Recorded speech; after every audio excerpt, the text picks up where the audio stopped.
Business Administration. Uh, it's not a long time, but I will do my best, okay, to make this as less painful as possible.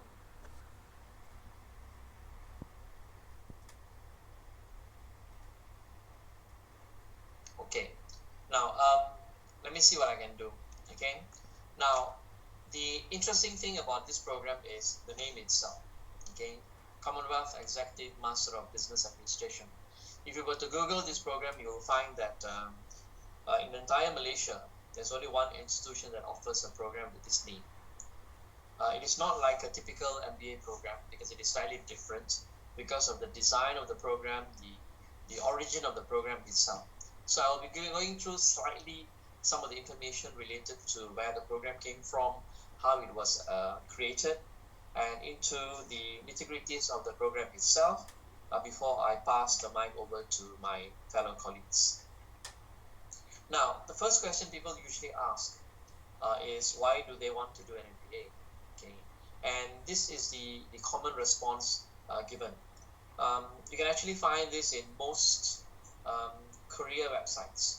Okay, a lot of people at this level would like to talk about what can MBA do for them, where can it bring MBA. For a lot of people, it's about getting a higher salary. Let's be practical about it. There's no point spending money and doing an additional qualification is not going to give you any form of benefit. So a lot of people look for monetary benefit from doing an MBA. Okay, some people are doing it because it's for networking purposes. Because when you come for classes, you meet with classmates or your course-mates, and you find that your course-mates may represent a different industry, and you can learn something from other industries as well to fit into your own industry. Okay, as you well know, most students who do an MBA are working adults. Okay, it's very rare for an MBA taken by a student who's very fresh, because most fresh students will find it very difficult to understand the examples used, the discussions of the content, because it is geared towards what's actually happening out there in the industry. Now, if you look at all this list of reasons people are doing an MBA, we at the School of Business, what we did is that we did our own survey on MBA graduates, our own graduates, and students who are doing our MBA, to find out exactly why they were doing an MBA. And this is the response we got from them. Okay, the ones in red: career growth, transforming their respective career, a better pay package, obviously, networking, improvement of the current knowledge that they have. A bulk of our MBA students do not come from a business background, meaning they don't have business degrees. They don't come in with a commerce or business related qualification. A lot of them come from a technical background. We have a lot of engineers doing MBAs. So they want to learn another area that will benefit them if they want to move up the corporate ladder. Okay, a lot of people would eventually want to become middle managers and senior managers. For them, MBA is very important. So they want to boost their managerial skills. Some of our students or candidates who have come into the program do so because it gives them a better sense of value to the corporation that they belong to the organization they belong to. So it basically boosts their confidence. Okay, and MBA does open doors. Okay, so it's a basic personal brand development. It's developing your own respective brand. I mean, it's basically like if people who are doing a doctorate, for example, okay, the title doctor enhances their personal brand. Okay, but when we ask them about why they're doing MBA in WOU, the ones you see in red is what they gave us. They told us about the flexibility of our program. Our program is very flexible, and later on I will share with you how flexible it can be. And we don't really have much of an age limit, in the sense that, you don't have, if you are 70 years old, it doesn't mean that you cannot do an MBA. Okay, age is just a number. Basically anyone can do an MBA. Of course, you have a minimum age requirement, right? because you are expected to have completed a first degree and then to join a university to do an MBA. So of course you will be in your early 20s most probably. But that does not mean that people who are older cannot be doing MBA. And as Dr. Ng will later talk about, all education, any kind of education, gives you a long-term investment. Is you investing in yourself. Okay. So why does the program title carries the name Commonwealth? Because the program was not designed by WOU alone. It was designed by a group of universities from the Commonwealth. I hope you guys understand what is Commonwealth. Commonwealth countries are countries that were governed by the British long time ago, historically. Okay, those are the Commonwealth countries. So we have 11 countries that got together and created this program, and we have two more countries that's joining this consortium of 11 countries. So eventually there'll be 13 countries, 12 other countries also offering the same program. Now the program is supported by the Commonwealth of Learning. Okay, now a lot of people do not know what is the Commonwealth of Learning. You can Google Commonwealth of Learning, COL. It's an organization created by the governments of other Commonwealth countries. And the focus of this organization is specifically for distance education or open learning, is to spread knowledge, resources, technologies, and share them across all Commonwealth countries. Okay, if memory serves me right, there are 48 countries that are part of the Commonwealth of Learning. Okay, so out of that 48, only 11 countries right now is offering this program, and I suspect eventually other countries will also be offering the same program. So the alumni is a very huge alumni. Internationally, globally, there are about 26,000 students who have graduated from this program globally. So anyone who were to enroll in the program will be joining a huge family, okay, of MBA graduates. Now, these are some of the countries that are currently offering the program. One very important factor you will notice that this program is designed in such a way that legally it can be offered by only one institution in a country. So in Malaysia, WOU grabbed the program way back in 2006. Of course, we first started offering the program in 2008. Okay, but we captured the rights to the program in 2006, and we developed it together with the rest of the institutions, and we offered it in 2008. So WOU is the only university in the country that offers this program. Okay, and as you can see in the list, of course, there are other countries offering the university from the program from South Asia, including the African continent, including the Caribbeans as well. Okay, we are the only university in Southeast Asia to offer this program. So actually the market is very big. Okay, we have not gone international yet, but we are planning to do that very soon. Now this is how the program looks like. Again, I'm only given 20 minutes. 20 minutes is not a lot because I can talk forever. Okay, so this is how the program looks like. I'm going to touch a little bit on the uniqueness of this program versus other MBA programs out there. As I said earlier, the program is designed specifically for those who do not have a business background.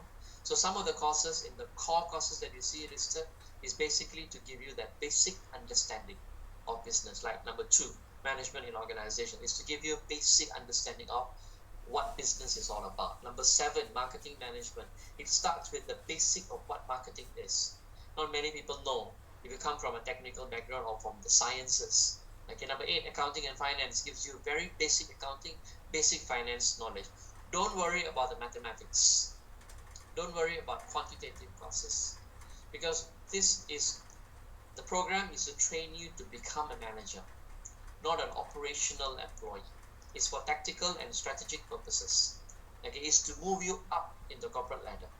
So the training that we provide, the training that give you, is not for you to do basic accounting. It's not to do bookkeeping. Okay, we have accountants to do that. This is for you to manage an organization. So whatever we put into the program gives you the very basic knowledge necessary, needed for you to perform better. in your own organization. For those of you running your own businesses, there are enough content in this program that will teach you how to run your own business. Okay, so now, but when you look at the elective courses here, elective courses are basically additional knowledge that we provide. It's usually over and above the basic business knowledge. You will find some of the unique thing about this program is we offer courses in areas that other MBAs don't focus on. Like for example, quality management. Okay, we offer courses that look at quality issues in an organization, either manufacturing or even services. Okay, so that is something that a lot of institutions don't look into. Corporate governance is another area that from day one we have gone into. We have started looking at ethics and corporate governance since the very offering of this program. This program has been active for 12 years now. It's been offering for 12 years now. Okay. Now, the one additional thing that we do that I don't think any other program out there has touched is about sustainability. Okay. There are people trying to infuse sustainability related issues into their program, but we have an entire course that looks at sustainable development and the kind of business that is needed to maintain a sustainable environment. Okay, so this is one of the cores of the SDG, the current development goals, okay, of the nation. So sustainable development goals is an area that many countries are looking at right now because of the internet global movement in sustainability, and we decided that this is one area that we want to focus on earlier, very much early. So we want to ensure that our students have good knowledge not only in business but also a breadth of other related areas. So if you were to look at the right side of the slides, you will notice some basic information about the program. The number of courses, we have 10 core courses, 2 courses that you have to take as electives, and 1 final project. So the program has 13 courses that you need to go through. This is quite standard, okay, in both legitimate, proper MBAs out there. Okay, so the duration of the program is 2 years minimum. Okay, now if you want an MBA that is shorter than 2 years, let me tell you something. Legally, an MBA for part-time studies can only be a minimum 2 years. It cannot be lesser than that. Okay, so if any institutions out there were to offer an MBA that is less than 2 years, you should start asking a lot of questions. Now, historically, until 2019, we have already had 2,289 students. So including this year's students, we would have about more than 2,300 students in the program who have gone through the program. Now, out of that, 634 have already graduated up to last year. Okay, including this year, there will be another 70 or so graduating. So we would have gotten about 700 graduates towards the end of this year. As I said, that's a big alumni for a very young program. The program is only 12 years old. On average, we usually take in about 130, 150 students per year, and about 70 students graduate every single year. Okay, now the program is fully accredited by MQA. You can check it out in the MQA website. It is approved by the Ministry of Higher Education, and it's also recognized by JPA. JPA is the Jabatan Perkhidmatan Awam, which is the Department of Civil Service. Okay, so that means basically government employees can also do an MBA and they can get promoted in their respective departments. Okay, so that's for the technical part of the program, the structure itself. If you have any questions, you can actually ask me at the end of my presentation, or you can keep your questions until the end of the open day and then you can ask later on. If need be, just Google WOU, Google my name, you'll be able to find my email address. You can write to me directly. Okay. Now, who qualifies for the program? We have 2 types of entry. One is a regular entry, which means that you need to have a bachelor's degree, okay, before you can join the program. But of course, I mean, we are an open distance learning university, right? The operative word is open. We are open. Open in the sense that we don't want to deprive anyone of an education. We want to allow as many people the opportunity to study. right? So for that reason, even the regular entry looks at two groups of people. Those with a CGPA of higher than 2.5 and those with a CGPA less than 2.5. Of course, the difference is those with higher CGPA, they can come into the program directly, even if they are fresh school leavers, fresh university graduates. But if you have less than 2.5, unfortunately, you need to have 5 years of working experience so that you can fit into the class well. Okay, we don't want you to come to a class and study and then be lost. There are a lot of support that we will provide to ensure that you're properly taken care of at different levels. Okay, I will look at that in a short while. And then the second group of students are those who do not have a first degree. So you can enter the university through an accreditation of prior experiential learning, APEL. Okay, of course there's an age requirement, unfortunately, 30 years old. The reason behind the age requirement is because if you are 30 years old, then you would have at least minimum 10 years of working experience, right? With 10 years of working experience, you should have the right level of maturity to be able to study at a master's level. That is the reason behind the age requirement. But the age requirement is not something that WOU came up with. It's a ministry requirement, Ministry of Higher Education. Okay, so we are also bound by the same age requirement. I guess if the maturity of Malaysians improve over time, this age will be reduced further. For your information, when this APEL first started, the minimum age for entry into master's level was 35. And then they reduced it to 30. Who knows, in future it will be 25 or 27. Okay. Now, on top of the age requirement, there are certain assessment that you have to go through. We have to assess the candidates to ensure that you can fit into the program. So for that, there is an aptitude test that you have to go through. There's a portfolio submission. Basically, the regional center staff will be able to explain to you further. The portfolio submission is basically a portfolio of your work experience, the trainings that you've gone through, your whatever workshop that you have attended, whatever that you have learned, all that put together in a portfolio and submitted to the university. Will go through the portfolio to see whether you have other knowledge that can help you with your studies. Okay, and then of course you have to go through an interview session. The interview session is a very simple interview session. It's very easy. Basically, we want to see your other parts, your personality, your communication skill. Those are the things. How well you perform when we ask you questions. Because at a master's level, presentation skills are very important, right? Although we don't emphasize too much on presentation at this level, but this interview takes care of that part. Okay, to ensure that you can talk, you can present ideas verbally. Okay. Now, this is basically to look at what ODL is. I just mentioned open distance learning, ODL. Okay, it's open and it's also a distance learning format. Distance learning format basically means you don't have to stay in campus. Another word for ODL those days, long time ago, used to be off-campus studies. Basically, it meant people don't stay in campus. You don't live in the campus. You don't walk around the campus. You don't do that 5 days a week. Okay, that's basically distance learning. So if you see the slides, it just basically tells you what are the items that is part of distance learning. Okay, we want to ensure that everyone can learn. I did mention that earlier, that we do not want to deprive anyone of the opportunity to learn. We want to give that opportunity to every single individual out there. Okay, but in the process, we also want to teach you how to become an independent learner. And it's very important for anyone to be an independent learner. Okay, so that not only doing a degree, even when you go out there and you want to learn something, you will have the right learning skills to be able to learn anything new.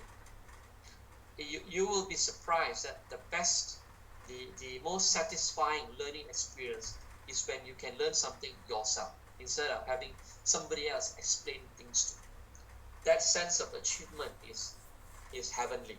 Okay, so the way we design the program is in such a way that it teaches you these skills. So you need to have a little bit of self-discipline. Let me tell you something. Students who embark in an open and distance learning kind of program, Even though when they start the program, they may not have self-discipline or they may not have good time management, eventually they acquire these skills. So the program also helps you train your time management skills, train your learning skills, and train you in self-discipline. So that's one advantage of studying as an open and distance learning student. We help you a lot, we support you a lot, but we also want to ensure that you can learn things on your own. Now, how is the program delivered? Okay, we have a series of support mechanism for you. We have course materials. You don't have to go and look for books anywhere when you want to study in WOU. We have created the text and the resources for you. Okay, now it is in an e format. It is placed inside the learning management system, LMS. Okay, you can Google that up as well. You should be able to find plenty of information about learning management system. It's placed there so that you can download and you can read. Okay, the learning materials that we use is also mobile phone friendly, so you can also download it into a mobile phone and read it from there. Although of course everybody knows that a mobile phone screen is very small. Okay, so we understand that, but there are people out there who are very comfortable reading using their mobile phone because at least they can take it wherever they go. Now we have face-to-face tutorials or face-to-face classes. Now I need to emphasize this. The face-to-face tutorials that we are referring to is based on the face-to-face tutorials as defined by the Ministry of Higher Education. That means face-to-face tutorials can be physical. That means you come to a physical classroom, you open the door, you go in, sit on a chair, the table in front of you, the tutor or the lecturer in front of you. That is a physical classroom. Or the classroom can also be online. Okay, that's the reason why I put that two picture there to show face-to-face tutorial has two dimensions. So what we are doing right now, this is also considered face-to-face because you can see my face. And if you guys switch on your camera, I can see your face. So this is also considered face-to-face. Do not misunderstand. Do not think that face-to-face tutorial means it must be a classroom setting. It doesn't have to be, but we do provide both. We do provide a classroom setting. We do provide an online class as well. The only difference right now is because of this COVID-19 scare. A lot of things we are doing online, and as this virtual open day will show you, we are well equipped to do things online. Okay. Other kinds of support we provide to the students is telephone tutoring and online tutoring. Basically, you have a learning management system, an e-learning platform, where you can find all the resources and the people can interact there. Now, when I say people, you can talk to fellow classmates during using the learning management system. Think of it as posting something in your timeline on Facebook. Okay, that's about it. Whoever is your friend in the Facebook can see your posting. So the LMS is like that. Whoever is in your class can see your posting. So you can ask questions, somebody will answer. Either a fellow classmate will answer, or tutor will answer, or the full-time lecturers in the main campus will answer. Somebody will answer your questions. Okay. We try very hard to ensure that you're not left alone. We also have other virtual platforms that we use for our online classes. This platform that we are currently using, MS Team, is one. We also use Zoom. We also have VisiIQ, Skype, and we also have video conferencing facilities. And we also use any other virtual platforms that people are comfortable with, like Google Meet, for example, which I did not list down here, or Cisco WebEx. Okay, some people are familiar with this kind of platforms. Adobe Connect. These are other platforms out there. All these we also use if it's necessary. Now we have a very comprehensive digital library. What is a digital library? I'm sure everyone here knows what is a library, right? You go inside a library, you see shelves of books, you take the book and you read. The digital library is online. Okay, you can access the digital library from any browser. Okay, and you can download the e-journals and e-books that we have on the digital library. And there are literally hundreds and thousands of resources out there in the digital library.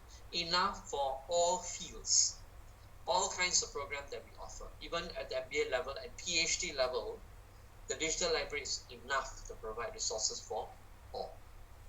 Now, one very important component of our program delivery is the regional office or the regional center. Okay, like for example in Penang, in Ipoh, in Johor Bahru, okay, in Kuching, we have regional centers in all these places. Okay, and KL as well, in all these places. Okay, and the people who are serving the regional office, regional centers, are your first point of contact usually. They are the ones there to solve your problems. Okay, so please make sure that you visit them or at least contact them as much as possible, because they are the ones who will be there to help you a lot. Of course, you can go directly to the school, like me, for example. If you need assistance, and whatever I can do, I will do for you. I'm going to show this in a nutshell. This is basically what is WOU's learning model is like. And what is very important is, at the center of our model would be the students. Okay, we do not ignore our students. As I said earlier, we have course materials for you to read, to study. You don't have to go and look for other resources. If you want to look for additional resources, go ahead. But we ensure that whatever we provide is as up to date as possible. We ensure that it covers all angles, so that you don't really need to go and buy expensive books. Books are very expensive. Okay, trust me, books are very expensive. And I know how many students go and find second-hand books. There are plenty of second-hand books out there, bookstores out there. So a lot of people go and look for second-hand books to buy. In WOU, you don't need to do that. Okay, our library is well equipped and our course material is good enough. Okay, to cater for the needs. It's written like a textbook, but the language used is slightly simpler compared to a textbook, because we don't follow a very academic writing in our course materials. You have tutorials, like I said earlier. It could be either physical, face-to-face, or it could be online. Okay, you have digital library to support you, and you have Wawasan. Wawasan Learn is our LMS, Learning Management System. We also have another portal called the Student Portal. That Student Portal is very important, because it is the one-stop center for you. Just like the LMS. For your study purposes, LMS, the Wawasan Learn, is your one-stop center. That's where you find everything. Okay. But if you want to look for, let's say, past year questions, go to the digital library. We are not like many universities out there. All past year questions we provide. Okay, soft copies of past year questions we provide in the digital library. All you have to do is just log in and download the papers. Okay, it's all there, and I think more than 10 years of resources you can find in the digital library.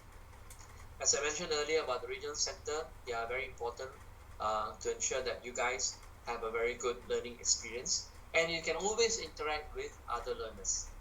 You see, that's why the LMS is important.